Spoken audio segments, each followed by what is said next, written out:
Hi friends, this is ఆర్పి. ఈ వీడియోలో రేపటికి నిఫ్టీ, బ్యాంక్ నిఫ్టీ లెవెల్స్, దాంతోపాటుగా కొన్ని స్టాక్స్కి మనం టెక్నికల్గా లెవెల్స్ చూద్దాం.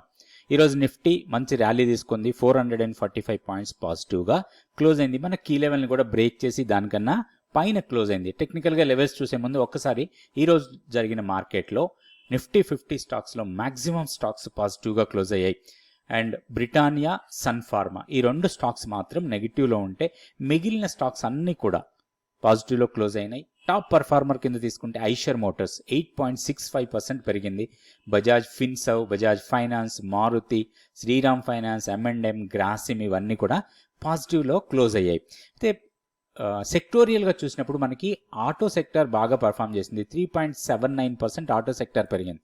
సో ఆటో సెక్టార్ స్టాక్స్లో మనం ఇందాక అనుకున్నట్టుగా ఐషర్ మోటార్, తర్వాత Ashok Leyland, Maruti, M&M, TVS motor, Bajaj auto, hero motor corp, తర్వాత మదర్సన్ సుమి, టాటా మోటార్స్ ఇవన్నీ కూడా మోర్ దెన్ 2% పెరిగితే ఈ ఆటో సెక్టార్లో సెక్టోరియల్గా 3.8% పెరిగింది. కానీ నెగిటివ్గా క్లోజ్ అయిన స్టాక్స్ కూడా ఒక రెండు ఉన్నాయి.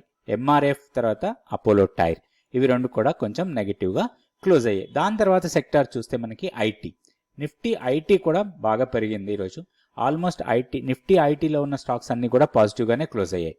ఇన్ఫోసిస్ 4% పెరిగింది. SCL Tech more than 3%, LTTS more than 2%, TCS, Emphasis, LTIM, Tech Mahindra, Wipro ఇవన్నీ కూడా మోర్ దెన్ 1% పెరిగితే Coforge and persistent system less than 1% పెరిగాయి. అదే ఇంకా బ్యాంక్ నిఫ్టీ చూసుకుంటే బ్యాంక్ నిఫ్టీ కూడా మనకి పాజిటివ్గానే క్లోజ్ అయింది. బ్యాంక్ నిఫ్టీలో మనకి 1.07% పెరిగింది. 445 పాయింట్స్ దాకా నిఫ్టీ పెరిగితే ఇది more than 500 points bank Nifty పెరిగింది. సో బ్యాంక్ నిఫ్టీలో చూస్తే మనకి మోస్ట్ ఆఫ్ ద స్టాక్స్ పాజిటివ్గానే క్లోజ్ అయ్యాయి except Bank of Baroda. Bank of Baroda ఒకటి నార్మల్గా చాలా చిన్న అమౌంట్తోని నెగిటివ్లో క్లోజ్ అయింది. 0.04% మైనస్లో క్లోజ్ అయింది. టాప్ చూసుకుంటే ఫెడరల్ బ్యాంక్ 2.8%, తర్వాత Punjab National Bank, Kotak Bank, IndusInd Bank. ఇక్కడ చూస్తే కోటక్ అండ్ ఇండస్ ఇండ్ బ్యాంకులు లోయర్ లెవెల్ నుంచి కొంత రికవరీ స్టార్ట్ అయిందని చెప్పుకోవచ్చు. తర్వాత axis bank, SBI, IDFC first bank, can bank, తర్వాత HDFC బ్యాంక్లో కూడా కొంచెం రికవరీ స్టార్ట్ అయింది అనుకోవచ్చు. లోయర్ లెవెల్ అయితే కొంత పుల్ బ్యాక్ ఇచ్చిన తర్వాత రికవరీ స్టార్ట్ అవుతుంది. తర్వాత ICICI బ్యాంక్ అన్నింటిలో కూడా పాజిటివ్గా క్లోజ్ అయ్యాయి. మనం ఒకసారి Nifty daily candle stick chart చూద్దాం. సో మనం గతంలో అనుకున్న కీ లెవెల్ని బ్రేక్ చేసి దానికన్నా పైన క్లోజ్ అయింది. 24,065 మనం గతంలో అనుకున్న కీ లెవెల్, దానికన్నా పైన క్లోజ్ అయింది. ఇప్పుడు కీ లెవెల్ మారింది అండ్ లెవెల్స్ అన్నీ కూడా మారిపోయాయి. ఎందుకంటే ఒకసారి మన కీ లెవెల్ని బ్రేక్ చేసి పైకి వెళ్ళిందంటే మనం పాజిటివ్ బయాస్తో ట్రేడ్ చేసుకోవచ్చు. సో ఇప్పుడు ఏదైనా బై అండ్ డిప్స్ మోడ్లో ఉండొచ్చు నిఫ్టీలో. ఒకటి ఇప్పుడు ఇమీడియట్ సపోర్ట్ పాయింట్ అనుకోవచ్చు 23,980. ఇది ఫస్ట్ సపోర్ట్ లాగా ఉంటుంది. దానికన్నా కిందకు వస్తే 23,780. ఇది మన కీ లెవెల్ ఇప్పుడు. సో దీనికన్నా పైన ఉన్నంత వరకు మనం బై అండ్ డిప్స్ మోడ్లోనే ఉండొచ్చు. ఇంకొకటి ఇక్కడ ఒక గ్యాప్ ఏరియా ఉంది గతంలో, ఆ గ్యాప్ ఏరియా మొత్తాన్ని ఫిల్ చేసి గ్యాప్ ఏరియా పైన క్లోజ్ అయింది కాబట్టి కొంచెం పాజిటివ్ మూమెంటమే ఉండొచ్చు. ఏదైనా డిప్ ఇస్తే మనం బయింగ్ ఆపర్చునిటీ కోసం చూడొచ్చు. హైయర్ లెవెల్లో మనకి ఫస్ట్ రెసిస్టెన్స్ 24,495, 24,500 అనుకోవచ్చు. దానికన్నా పైకి వెళ్తే 24,800. ఇవి రెండు రెసిస్టెన్స్ లెవెల్స్ లాగా ఉంటాయి. లెవెల్స్ చూసుకొని మనం ఒక పాజిటివ్ బయాస్తోనే ట్రేడ్ చేసుకోవచ్చు నిఫ్టీలో. Bank Nifty levels bank Nifty daily candle stick chart ఇక్కడ.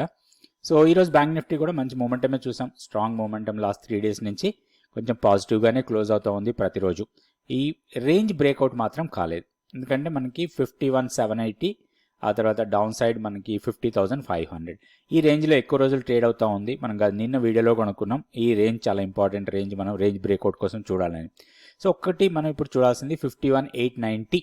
దీన్ని బ్రేక్ చేసి దానిపైన క్లోజ్ అయితే మాత్రం ర్యాలీ కంటిన్యూ కావచ్చు. ప్రీవియస్ కన్సాలిడేషన్ ఏరియాస్ 53,200 ఆ లెవెల్స్కి వెళ్ళొచ్చు. అయితే ఒక్కటి మనం గమనించాల్సింది ఏంటంటే ఇక్కడ ఒక గ్యాప్ ఏరియా ఉంది. గ్యాప్ ఏరియా ఫిల్ అయ్యి దానికన్నా పైకి వెళ్ళాలి. అక్కడే మన కీ లెవెల్ కూడా ఉంది.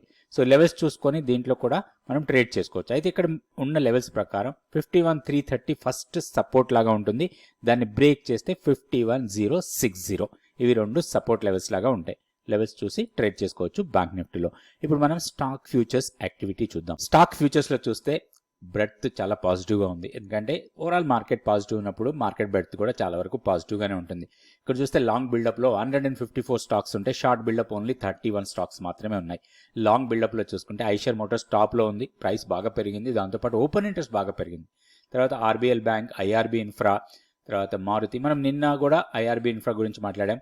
తర్వాత మారుతి, సోనాకామ్స్, Indian Bank, Oil India, Bajaj Finserv, policy Bazaar, CSC, ITC, Ipca lab ఇవన్నీ కూడా పాజిటివ్గా ఉన్నాయి.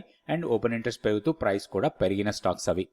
ఓపెన్ ఇంట్రెస్ట్ పెరుగుతూ ప్రైస్ తగ్గిన స్టాక్స్ చూద్దాం. యూనియన్ బ్యాంక్, ఎస్జేవిఎన్, పెట్రోనెట్, తర్వాత Tata Elxsi, Can Fin Homes, Angel One, Britannia, Cyient, ATGL, Paytm, Tech Mahindra ఇవన్నీ కూడా ప్రైస్ తగ్గుతూ ఓపెన్ ఇంట్రెస్ట్ పెరిగిన స్టాక్స్. వీటిలో కొంచెం మనం కాషియస్గా ఉండాలి, ఎందుకంటే ఇక్కడ బాగా ఓపెన్ ఇంట్రెస్ట్ పెరిగిన స్టాక్స్లో ఎక్కువ ఓపెన్ ఇంట్రెస్ట్ పెరిగిన స్టాక్స్ ఉన్నాయి. So union bank, SJVN, Petronet ఇట్లాంటి.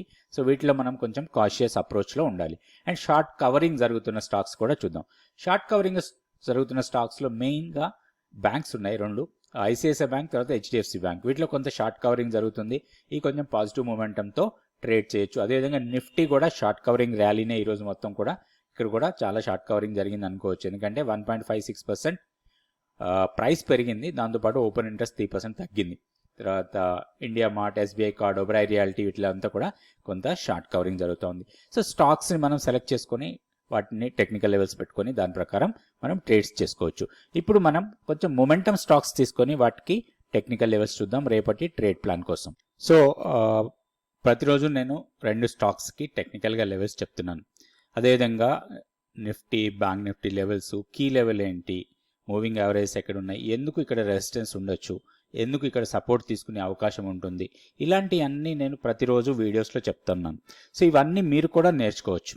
టెక్నికల్ లెవెల్స్ ప్రకారం మనం ఎట్లా ట్రేడింగ్ చేసుకోవాలి, ట్రేడింగ్ కాకుండా ఇన్వెస్ట్మెంట్, మనం ఒక లాంగ్ టర్మ్ ఇన్వెస్టర్ అయి ఉంటే ఎట్లా ఇన్వెస్ట్ చేసుకోవాలి, ఏ స్టాక్స్ని మనం లాంగ్ టర్మ్ కోసం సెలెక్ట్ చేసుకోవాలి, స్టాక్ ఫండమెంటల్స్ ఎలా చూడాలి, దాంతోపాటుగా ఫండమెంటల్స్ చూసి స్టాక్ సెలెక్ట్ చేసుకున్న తర్వాత మన ఎంట్రీ ఎక్కడ ఉండాలి, ఎగ్జిట్ కూడా ఎక్కడ ఉండాలి. చాలా స్టాక్స్ మనం చాలాసార్లు కొన్న తర్వాత మంచి స్టాక్స్ అయినా కానీ ఒక హైయర్ లెవెల్కి వెళ్ళిన తర్వాత కొంత ప్రైస్ డ్రాప్ అవుతుంది. మనం గతంలో చాలా స్టాక్స్ చూసాం, మనకి మంచి మంచి స్టాక్స్ చూసినా కానీ హైయర్ లెవెల్ నుంచి దాదాపు 20%, 30% కూడా డౌన్ అయిపోతూ ఉంటాయి. సో అలాంటి స్టాక్స్ని మన దగ్గర ఉన్నప్పుడు మనం ఎప్పుడు ఎగ్జిట్ తీసుకోవాలి, ఇట్లాంటి ప్రతి విషయాన్ని మీరు నేర్చుకోవడానికి 100 days మెంటర్షిప్ ప్రోగ్రామ్ మీకు చాలా యూస్ఫుల్గా ఉంటుంది. ఇంట్రెస్ట్ ఉన్న వాళ్ళు ఈ కోర్సులో తప్పకుండా జాయిన్ కండి. నెక్స్ట్ బ్యాచ్ 6th January నుంచి స్టార్ట్ అవుతుంది. వివరాల కోసం కింద ఉన్న వాట్సాప్ నెంబర్ని కాంటాక్ట్ చేయండి. ఇంకొక ముఖ్యమైన విషయం ఏంటంటే, నేను చాలా వీడియోస్ చేస్తున్నాను ప్రతిరోజు, కాకపోతే నాకు పెద్దగా రెస్పాన్స్ అనేది రావట్లేదు. సో మీకు నిజంగా ఈ వీడియోస్ ఇంట్రెస్ట్ ఉన్నాయా, మీకు యూజ్ అవుతున్నాయి అంటే మాత్రం కామెంట్స్ రూపంలో తెలియచేయండి. మీకు ఈ వీడియోస్ నచ్చి యూస్ఫుల్గా ఉన్నాయి అనుకుంటే తప్పకుండా మీ ఫ్రెండ్స్కి షేర్ చేయండి. మీరు సబ్స్క్రైబ్ చేయకపోతే ఈ ఛానల్ని తప్పకుండా సబ్స్క్రైబ్ చేయండి. కొంచెం మూమెంటంలో ఉన్న స్టాక్స్లో వోల్టాస్ తీసుకున్నాం. వోల్టాస్ ఈరోజు హైయర్ లెవెల్ నుంచి కొంత సెల్లింగ్ పోయింది, ఎందుకంటే గ్యాప్ అప్ ఓపెన్ అయింది. గ్యాప్ అప్ ఓపెన్ అయిన తర్వాత గ్యాప్ మొత్తం ఫిల్ అయింది. ఫిల్ అయ్యి కొంచెం పాజిటివ్ మూమెంటంతోనే క్లోజ్ అయింది. సో దీంట్లో ఒక లాంగ్ ఎంట్రీకి ప్లాన్ చేసుకోవచ్చు. ఇంట్రాడే ఏదైనా డిప్స్ ఇస్తే అరౌండ్ ఇప్పుడు 1835 దగ్గర ఉంది, 1800 ఆర్ 1780 లెవెల్స్కి వస్తే దీంట్లో లాంగ్ ఎంట్రీకి ప్లాన్ చేయొచ్చు. 1695 కన్నా కిందకి వెళ్తే వీక్నెస్ స్టాక్లో, లేదా 1760 కన్నా కిందకి వెళ్ళినా కానీ కొంత వీక్నెస్ కావచ్చు. మంత్లీ పివోట్ లెవెల్ ఉంది. సో టైట్ స్టాప్ లాస్తోనే దీంట్లో మనం ట్రేడ్ చేసుకోవచ్చు. దీంట్లో 2 రెసిస్టెన్స్ పాయింట్స్ ఉన్నాయి మనకి. ఫస్ట్ రెసిస్టెన్స్ 1890, దాని తర్వాత ప్రీవియస్ స్వింగ్ హై 1951. ఇవి 2 రెసిస్టెన్స్ పాయింట్స్. మనం షార్ట్ టర్మ్ ట్రేడింగ్ కోసం వీటిలో ఏ పాయింట్ దగ్గర కూడా ప్రాఫిట్ బుక్ చేసుకోవచ్చు. అయితే టెక్నికల్ లెవెల్స్ ప్రకారం ట్రేడ్ చేసేటప్పుడు లెవెల్స్ చూసుకొని ట్రేడ్ చేయాలి. స్ట్రిక్ట్గా స్టాప్ లాస్ కూడా పెట్టుకోవాలి. నెక్స్ట్ ఇంకొక స్టాక్ కూడా చూద్దాం. ఈ స్టాక్ వచ్చి Jubilant food works. Jubilant food works rally continue అవుతూ ఉంది. సో గతంలో కూడా చాలాసార్లు ఈ స్టాక్ గురించి మాట్లాడుకోవడం జరిగింది. మనం ఎనీ డిప్ వస్తే ఇది మనకి మంచి బయింగ్ ఆపర్చునిటీస్ ఇచ్చాయి చాలాసార్లు. ఇక్కడ ఒక బ్రేక్అవుట్ ఇచ్చింది. బ్రేక్అవుట్ తర్వాత స్ట్రాంగ్ ర్యాలీ 2 రోజుల నుంచి. సో దీంట్లో పుల్ బ్యాక్ కోసం చూడండి, ఇప్పుడు 755 దగ్గర ట్రేడ్ అవుతా ఉంది. సో ఎనీ పుల్ బ్యాక్ ఇస్తే దీంట్లో మంచి లాంగ్ ఎంట్రీ కోసం ప్లాన్ చేయొచ్చు. ఇప్పుడు 717 బ్రేక్అవుట్ లెవెల్. సో 755 ఇప్పుడు క్లోజింగ్ ప్రైస్. మేబీ 720, 725 లెవెల్స్కి వస్తే మాత్రం దీంట్లో ఒక మంచి ఆపర్చునిటీ అనుకోవచ్చు. 695 కన్నా కిందకి వెళ్తే మన కొంచెం వీక్నెస్ రావచ్చు, అది మన స్టాప్ లాస్ లాగా పెట్టుకోవాలి. వన్స్ ర్యాలీ కంటిన్యూ అయితే హైయర్ లెవెల్లో మనం రెసిస్టెన్స్ పాయింట్స్ చెక్ చేసుకుందాం. హైయర్ లెవెల్లోకి వెళ్తే వన్స్ ఇది స్ట్రాంగ్ ర్యాలీ వెళ్ళిన తర్వాత ఒక పుల్ బ్యాక్ ఇచ్చింది. సో ఆల్మోస్ట్ మనకి ఫస్ట్ రెసిస్టెన్స్ని బ్రేక్ చేసేసింది.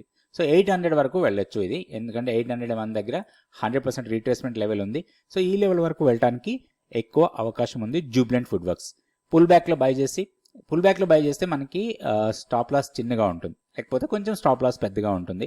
సో మన రిస్క్ అపెటైట్ని బట్టి దీంట్లో ట్రేడ్ చేసుకోవచ్చు జూబ్లెంట్ ఫుడ్ వర్క్స్. రేపటి వీడియోలో మళ్ళీ కొన్ని stocks Nifty, bank Nifty levels చూద్దాం. Thank you so much for watching this video.